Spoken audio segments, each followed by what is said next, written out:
Welcome to Pivot Parenting, where we help parents of teens overcome regret and disappointment to find peace and connection in every situation. I'm Heather Frazier, your parenting expert. Journey with me to discover effective parenting tips, improve family relationships, and build a brighter future for your kids. Buckle up, things are about to get better. Hey, happy Thanksgiving this week, my friends. I am excited to talk to you today. I'm doing kind of a spin on the buzz of male loneliness epidemic. And I decided to do a teenage loneliness epidemic because it feels like a lot of our kids are so connected that they feel disconnected.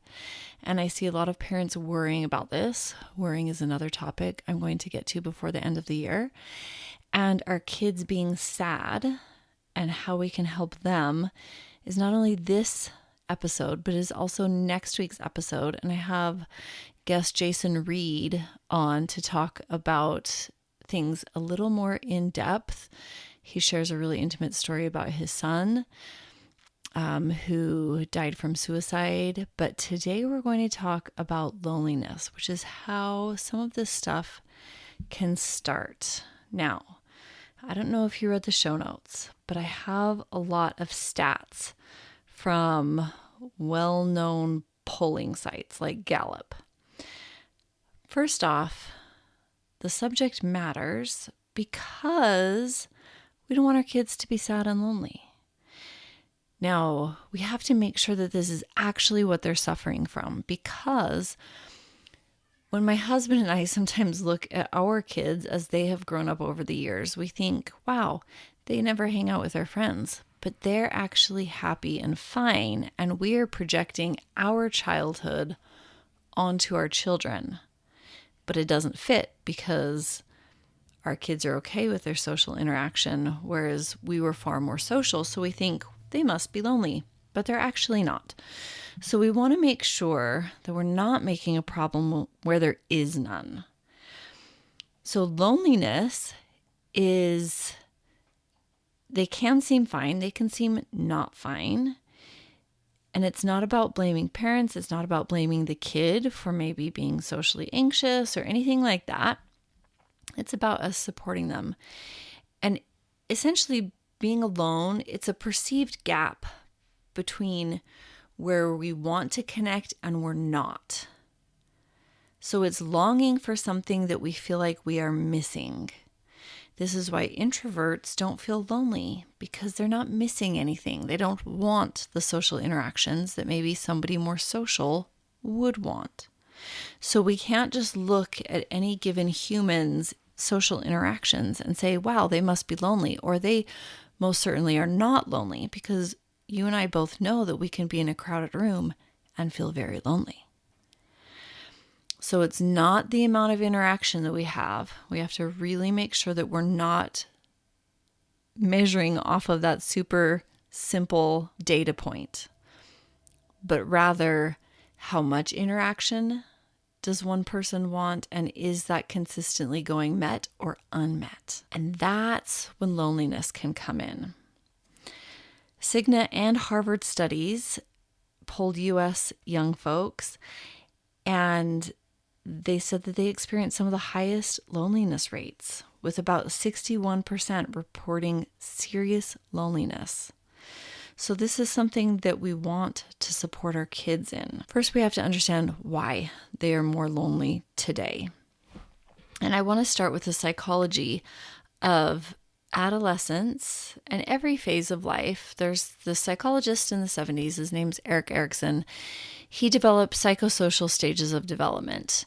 And adolescence, you're answering the question of who am I? Who do I want to be? This is why our teenagers will go through lots of different dress rehearsals of options. One week they'll love country music, the next they love hip hop. One day they want to be in theater, and the next they're eyeballing figure skating. They're just trying to figure out what the options are, how the options fit, what they like. And this is a great thing. So that's where they're at developmentally. And then You throw on emotional intensity of their amygdala and prefrontal cortex going through massive growth spurts, a heightened self-consciousness. This is maybe the first time that they realize I might have something stuck in my teeth, or people might not like what I'm wearing and they might be whispering about me. And then you have brain development, which is this increased sensitivity to social evaluation. Do people like me? Do I belong? Where is my place in society? Am I normal? So there's a lot of developments going on. Then we have a decline in in-person interaction. A lot of jobs and education and social interactions are all virtual. And it's harder to read people when it is virtual rather than in person. Then we have a digital overload. Now, I'm not saying that phones, video games, and computers are all bad. They definitely aren't. But we need to be educated on the most current research of how these things can affect our kids. And then, more importantly, dial in to how our child is doing. I could tell that my son was more grumpy the more video games he played. And if you can see that your daughter is really lonely when she scrolls social media for hours, this is information that we need to pay attention to. Passive consumption statistically increases loneliness more than active engagement. So we need to be mindful of devices. Then we have parental stress, family disconnection, or family connection coming into play.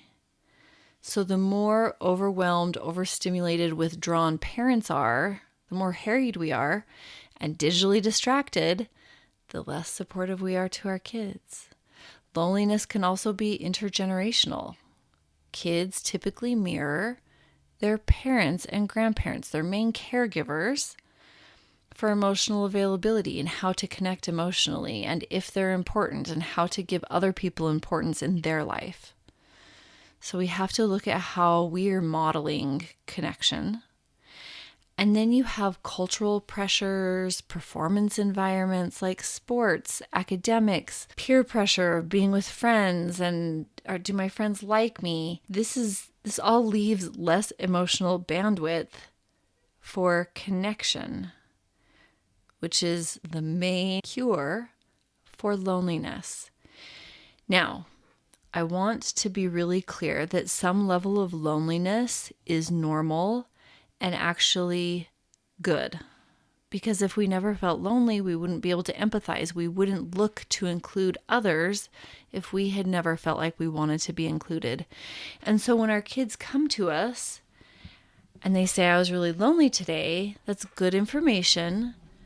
We can take that in. We can monitor it. If it's stretching weeks and months, that's a huge deal. If it's just here and there, it's actually healthy and can be okay.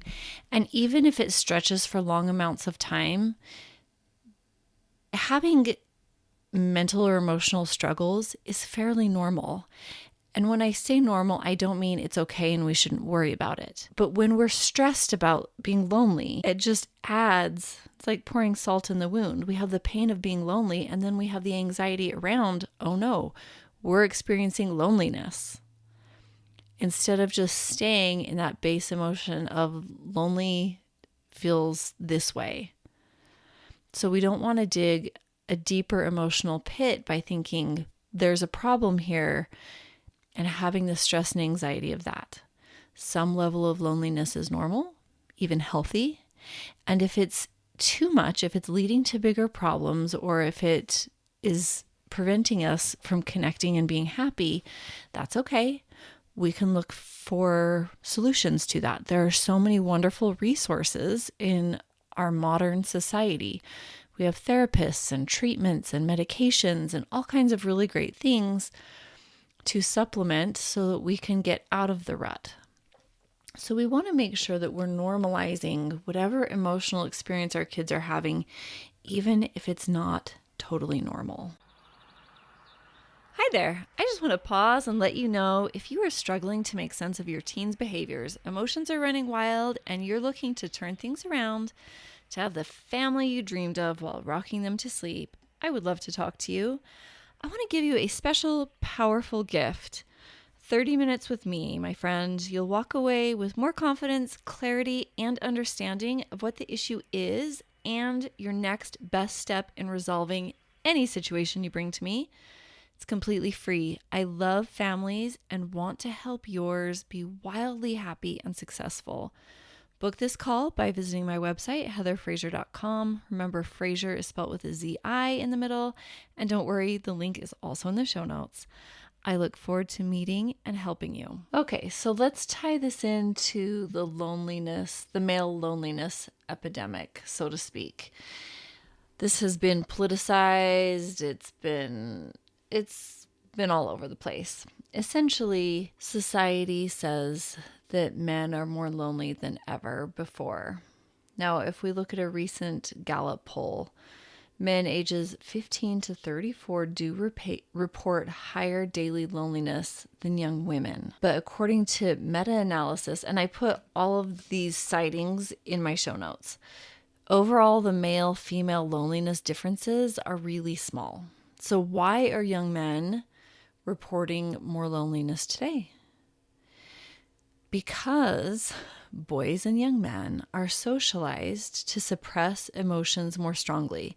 Essentially, a masculine young man is socialized to think, in most settings, this is a generalization, that they can either be angry or happy, and that's it. Which means they are less likely to form deep, emotionally supportive friendships, which means they rely more heavily on romantic partners for emotional intimacy because it's okay to show that side more to a female than to a male. Did you know that men are more likely to want a female therapist than a male therapist? And this leaves them vulnerable if that intimate connection breaks with their therapist, with a romantic partner.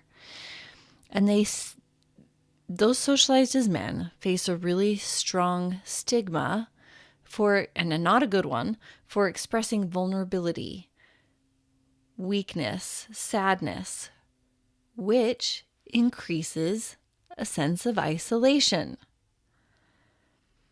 So essentially, by teaching our boys to toughen up and be a man, we are telling them to shove down their emotions and feel lonely instead of saying, hey, I need a friend. Hey, I'm scared. Are you scared too? And having intimate conversations that help mitigate a sense of loneliness. So we don't want to do that. Boys need explicit emotional modeling. And I don't mean like X-rated. I mean very detailed. This is how you do it. They need reassurance that feelings are allowed, spoken and modeled, and relational tools, not messaging like man up or you're fine or boys don't cry. Any kind of emotional shutdown is essentially setting them up for loneliness. And parents can accidentally contribute to this with their boys and girls. Emotional minimizing, saying you're fine, don't overthink it, just be positive. This teaches our kids to suppress emotion, to fear emotion, to not pay attention to it, instead of saying, tell me about it. And we do this because we don't think it's a big deal. But did you know that teenagers, their brains are having massive neural blooms, which essentially means dendrites, these parts of their neurological brain, are growing. And they grow tens and thousands of extra neural transmitting pathways that could potentially connect and myelinate. And so when they get a rush of emotion, they have a lot more channels that these emotions are being pumped through, and their body doesn't know how much to pump through, so it goes extra. So it really does feel more intense to them. They're not being dramatic, I promise. They are neurologically different than you and I. So it feels big and real and scary. So don't minimize it. When parents try to fix instead of listen, teens feel unseen. When we go straight for the solution, we can even ask, hey, do you want me just to sit and listen, or do you want to troubleshoot this together? It's okay to ask that. Or just go with empathize and say something like, that sounds awful. What are you going to do? How can I support you? Have you thought of a way that we can work around this? And putting them in the driver's seat so that they feel like they have some sense of control. Humans really like to feel in control. We want to put our kid in the driver's seat of their own life so that they feel like they have the power to connect with people, that they can seek the emotional tools that they need. Another thing that we can accidentally contribute is by overscheduling them. Our kids need downtime. Too much sports, too much academia, too much of a good thing is too much. They need rest. When we hyper-focus on performance, they feel valued for their achievements, for their grades, more than who they are. And they can withdraw because that is really hard to always live up to. It's scary. It doesn't feel good. And then we have our example. How do you connect or disconnect with those around you? Are you always stressed? Are you emotionally withdrawn? Is it hard for you to communicate your emotional needs? We can often unintentionally normalize loneliness and disconnection because it is a struggle for us. And this isn't about blaming parents. It's environmental, it's cultural, it's developmental, and it's just habit. It is okay to say to your kid, I'm feeling kind of lonely. I'm going to call my sibling or call my parents, or would you like to play a game with me? Let's reach out and have dinner with this other family. Let's have a Monday game night. All of these different things we can model for our child of how to connect. So here's what we can do. We can increase micro connections, small, frequent little moments. It doesn't have to be a long, intense talk. It doesn't have to be a specific outing that's a big deal. Just a hug and looking them in the eyes and asking them if they would like a snack or how math class was. That's it. No lecture, no nothing. Just, hey, I see you. I'm looking at you in the eyeballs. Tell me something. And they might shrug and be like, why are you being weird? Keep doing it. Validate them. Don't correct them. Validation lowers emotional threat, and they will automatically want to share more. You can use phrases that sound like, that sounds hard. Tell me more. I'm here with you. I get it. And we don't want to go off and make it about us by saying, oh yeah, when I was in junior high, blah, blah, blah. Keep it about them. That sounds really awful. What did you do next? Then we want to encourage in-person friendships. Offer to give them and their friend rides, host events, low-pressure hangouts, anything in person, knowing that every single kid is going to have a different amount of social that feels good for them. That's the goal, not what worked for another kid or what you would prefer. We want to teach emotional vocabulary. This improves their resilience and interpersonal skills, which flows into connection and getting their needs met. And you're learning that vocabulary by being here with me on this podcast, by reading books, by journaling and figuring out your own emotional state. Help teens name emotions beyond fine or stressed. I've seen these cute little emotional pillows and it's got the wheel with all the emotions. Give them words for how they are feeling. Sometimes when you look at your teenager and they're about to freak out, melt down, burst into tears, whatever it is, you know your kid. Verbalize how you think they're feeling that maybe they haven't quite got the words for. They might say you get it wrong, but they might be like, oh my gosh, yes.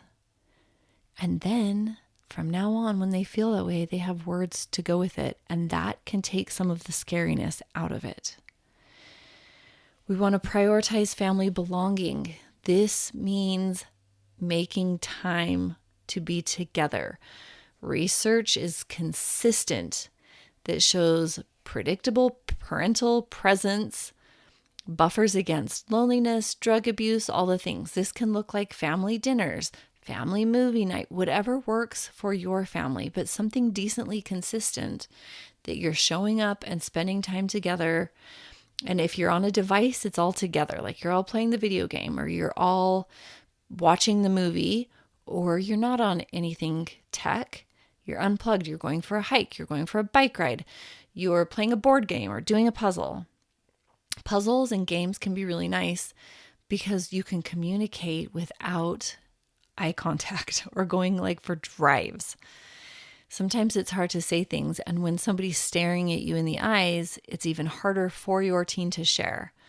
But if everybody's looking at the puzzle and the conversation is ebbing and flowing, sometimes they can share things. I've had really great conversations around puzzles. So rituals, bedtime chats, small routines, these increase security, which increases their willingness to converse, which is really important. And then we want to model connection, show how to maintain relationships, have friends, interact with family, whatever feels good for you. Pursue support, express vulnerability. Teens watch what we do, and they trust more of what we do, and they model more of what we do than what we say. So you don't need to fix their loneliness. You just need to be present. You need to be with them. You can even say, I'm on your side. I'm on your team. I am here with you. Overtly saying things like that can be helpful if your actions are aligning with that. So you're not nagging them. You're not telling them how to fix it.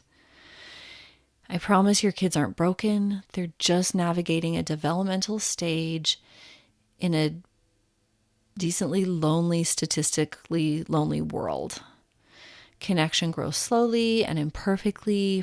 This is a great fertile ground to learn how to forgive, how to communicate, how to allow ourselves to be imperfect. We're supposed to learn and adjust. That's the process. And every attempt to connect matters. Even if your kid shrugs you off, I promise they still like it. They want you to keep trying. They just don't know how to interpret it, and they don't know how to respond, especially if it's really different than how you have usually behaved. So you've got this. Loneliness is part of the human experience. It doesn't have to be permanent. This is the perfect place to teach connection. Offer your kids steps. And if you need those steps, come chat with me. We can work this out together. I have the tools to strengthen connection with your teen so that they know what a connection feels like, so that they can build their own. I hope that you've had a good week. I hope you enjoyed this episode. Please share it. Or your favorite episode, please share with friends, family, send it on over to them. I love reviews. They help my podcast grow and reach new listeners. So write me a review if you have 30 seconds. And I hope you have a wonderful Thanksgiving.